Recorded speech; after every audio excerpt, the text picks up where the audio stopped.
Forgive them, Father. They know not what they do.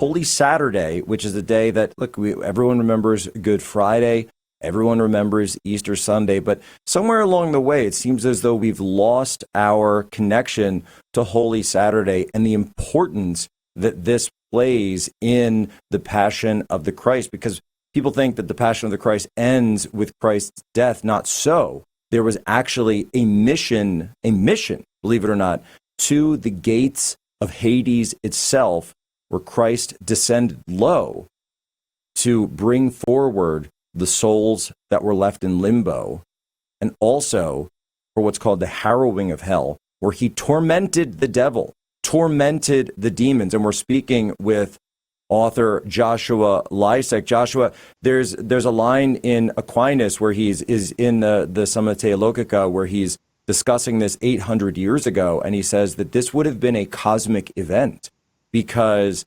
Christ's light was able to, the light of Christ's soul itself, the king's presence actually coming down into Hades, into the land of the dead, the underworld, would have illuminated every single dark corner all the way into the lowest depths of hell itself, because the demons, Satan himself, Lucifer, would of course all be required to obey direct commands from the king. He is, of course, the king of the demons as well, despite their constant attempts to disobey and wage war on the throne. They simply are required to. So for me, Holy Saturday, I think one of its most important keys here is that when we have Christ at our back, that he actually does have power over the demons and over even death itself. And I feel like a lot of that gets lost when we don't talk about Holy Saturday.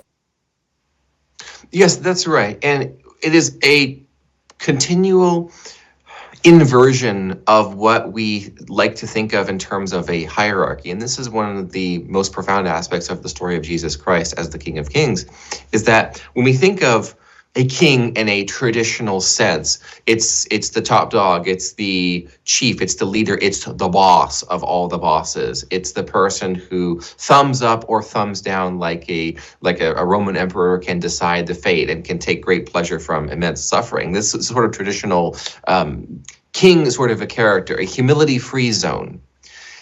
But when we look at Jesus Christ, we have his willing execution like a common criminal, like a non-citizen.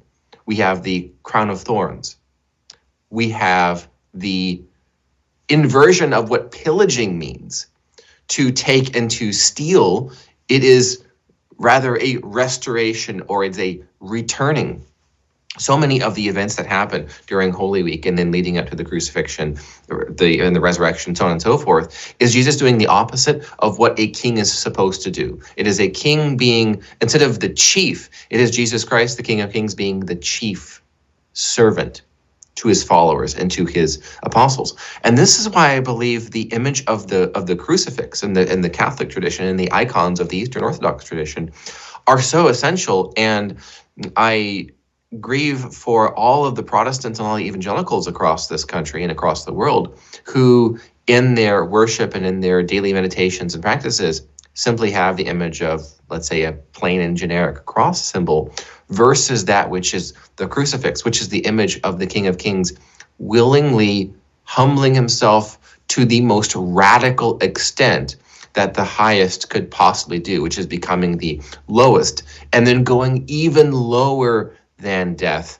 into the underworld itself as this king of these, king of the damned in a way, and bringing those souls with him, pillaging out of that place those who are righteous, those who lived a righteous life. And this let's say, underworld theology answers so many questions and closes so many loops that children have. Like, well, what about righteous people who died before, like Jesus came? What about Yeah, that? exactly. When I was a kid, I was talking about this with producer Faz, leading up to this. He said that's a question that I thought about when I was a kid.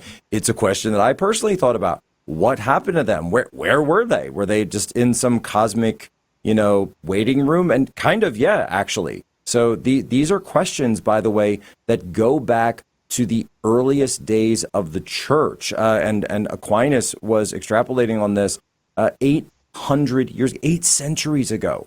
He wrote this out. But because we've been so disconnected from Christian history, it's something that even good teachers today, good Sunday school teachers, they're not bringing this up. But this belief was understood and widespread in the early church.